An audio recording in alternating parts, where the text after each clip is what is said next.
Hello students, start करते हैं question 10 exercise 13.2। आकृति 13.12 में आप एक लैंप शेड का फ्रेम देख रहे हैं। इसे एक सजावटी कपड़े से ढका जाना है। इस फ्रेम के आधार का व्यास 20 सेंटीमीटर है और ऊंचाई 30 सेंटीमीटर है। फ्रेम के ऊपर और नीचे मोड़ने के लिए दोनों ओर 2.5 सेंटीमीटर अतिरिक्त कपड़ा भी छोड़ा जाना है। ज्ञात कीजिए लैंप शेड को ढकने के लिए कुल कितने कपड़े की आवश्यकता है। ये है लैंप शेड का फ्रेम। इसके आधार का व्यास 20 सेंटीमीटर और इसकी ऊंचाई 30 सेंटीमीटर है। अब इसको कपड़े से कवर करना है क्योंकि किसी लैंप का फ्रेम है और उसको कपड़े से ढकना है, तो इसके ऊपरी सिरे पर और निचले सिरे पर तो कपड़ा नहीं लगेगा क्योंकि लैंप के ऊपर रखा जाना है। साइडों पे ही सारा कपड़ा लगेगा। तो कपड़ा जो है वो इसके वक्र पृष्ठ पर लगेगा। कपड़े की जो व्यास होगा वो इतना ही होगा जितना इस फ्रेम का व्यास है, लेकिन कपड़े की ऊंचाई उसने कहा है कि 2.5 सेंटीमीटर कपड़ा छोड़ना है, ऊपर से भी और नीचे से भी। तो जितनी इसकी ऊंचाई है उससे 2.5 सेंटीमीटर ऊपर एक्स्ट्रा और नीचे वाली साइड में भी एक्स्ट्रा कपड़ा छोड़ना है। तो जितना लैंप शेड का व्यास है उतना ही कपड़े का व्यास होगा। व्यास 20 सेंटीमीटर है तो त्रिज्या हो जाएगी 20 की आधी 10 सेंटीमीटर। लैंप शेड की ऊंचाई 30 सेंटीमीटर है तो हमें यहाँ बताना है कि कपड़े की ऊंचाई कितनी होगी, क्योंकि कपड़ा हमने अतिरिक्त लेना है ऊपरी और निचले सिरे पर। कपड़े की ऊंचाई हो जाएगी जो 30 लैंप शेड की है वो लेनी है, प्लस 2.5 सेंटीमीटर ऊपरी सिरे में अतिरिक्त कपड़ा और 2.5 सेंटीमीटर निचले सिरे में अतिरिक्त कपड़ा छोड़ना है। तो कुल ऊंचाई हो जाएगी 30 प्लस 2.5 प्लस 2.5 होते हैं 5 centimetre. 30 plus 5 35 centimetre. 2.5 means 2.5 plus 2.5 हो गए 5। 30 और 5 35 सेंटीमीटर, ये होगी कपड़े की ऊंचाई। अब हमने निकालना है कपड़े का क्षेत्रफल। तो हमें निकालना है कपड़े का क्षेत्रफल के लिए फॉर्मूला लगाएंगे हम। जो लैंप शेड है उसका वक्र पृष्ठ का क्षेत्रफल 2πr/h, क्योंकि हमने अभी कहा है कि ऊपरी और निचले सिरे पर कपड़ा नहीं लगाया जाना, फ्रेम को कपड़े से चारों तरफ से कवर करना है।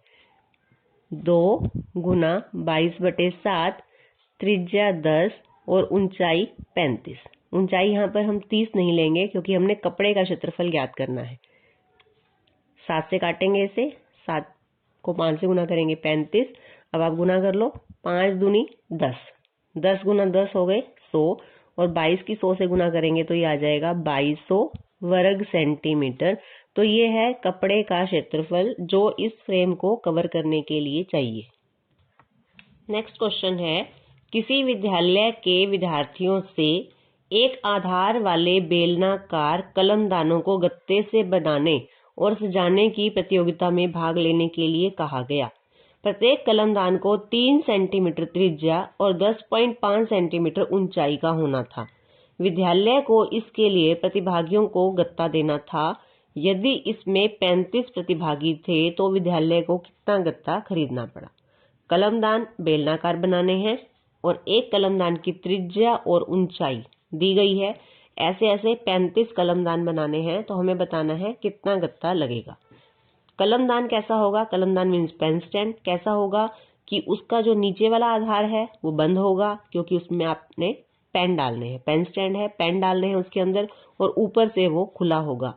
तो गत्ता कहाँ लगेगा, वक्र पृष्ठ पर, और नीचे आधार पर उसको बंद करने के लिए, लेकिन ऊपरी सिरा उसका खुला होगा। तो हम निकालेंगे यहाँ से गत्ते का क्षेत्रफल। त्रिज्या एक कलमदान की 3 सेंटीमीटर और ऊंचाई 10.5 सेंटीमीटर। अब गत्ता हम निकाल रहे हैं। पहले हम देखेंगे इसके वक्र पृष्ठ पर कितना गत्ता लगेगा और फिर देखेंगे कि आधार के लिए कितना गत्ता चाहिए एक कलमदान के लिए। तो सबसे पहले निकालते हैं एक कलमदान का वक्र पृष्ठीय क्षेत्रफल, जो उसके साइडों पे गत्ता लगना है। वक्र पृष्ठीय क्षेत्रफल का फॉर्मूला 2πr/h। 2 गुना पाई का मान 22/7 गुना त्रिज्या 3 और ऊंचाई 10.5। हल करेंगे इसको। 10.5 है, पॉइंट हटाएंगे तो यहाँ पे 10 लग जाएगा। 2 गुना 22/7 गुना 3 गुना 105/10, क्योंकि दशमलव के बाद एक अंक है तो हटाने के लिए बाई में 10 लगाएंगे। 7 का पारा पढ़ते हैं। 7 एकम 7, यहाँ पे 10 था, हमारे पास 3 बचता है 35, 7 पंजे 35।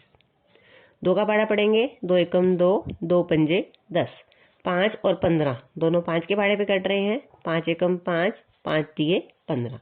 हर में अब कोई संख्या नहीं है, अंश वाली संख्याओं को गुना करेंगे। 22 को 3 से गुना करेंगे 66, 66 को 3 से गुना करेंगे 198 सेंटीमीटर स्क्वायर।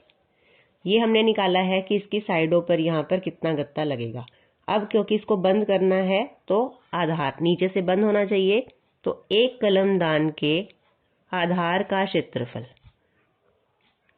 आधार क्योंकि इसका वृत्ताकार होता है बेलन का, तो आधार का क्षेत्रफल है इसका पाई आर स्क्वायर।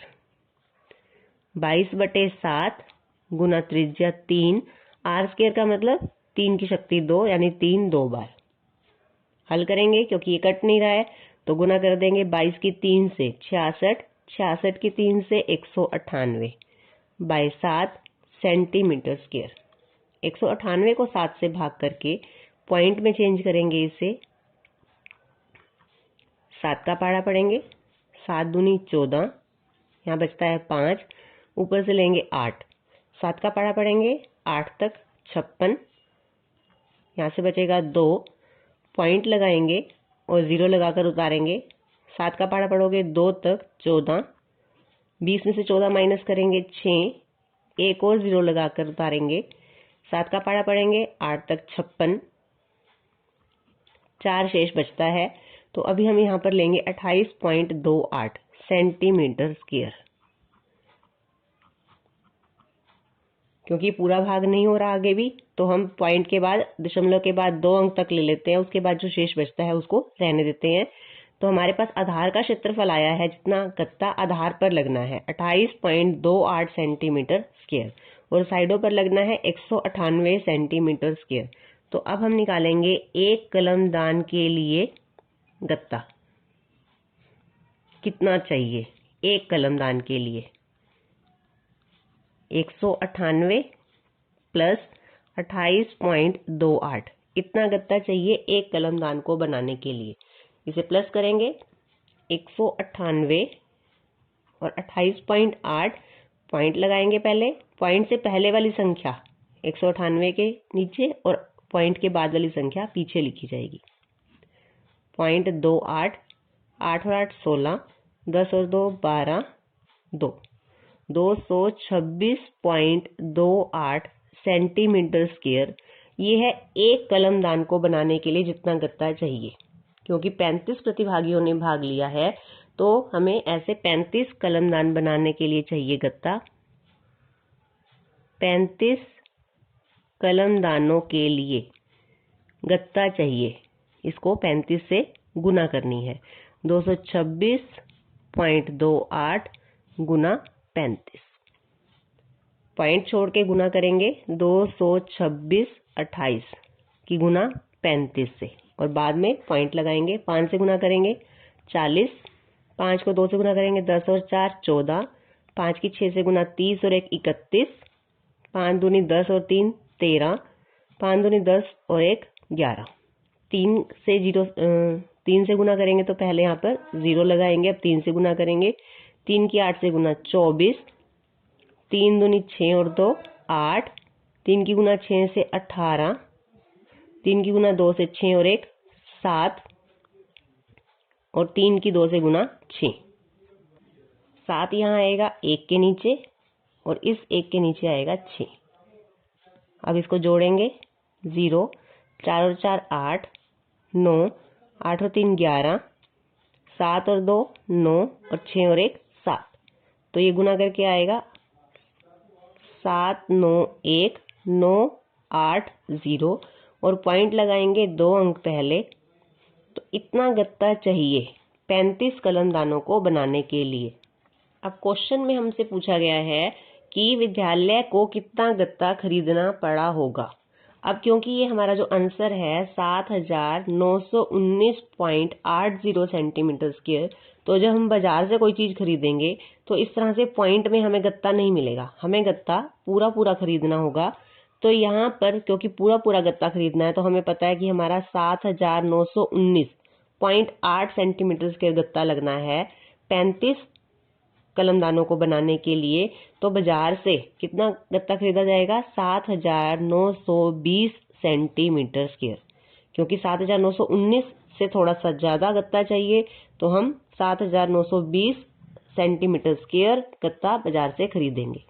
तो इसका आंसर है 7920 सेंटीमीटर स्क्वायर।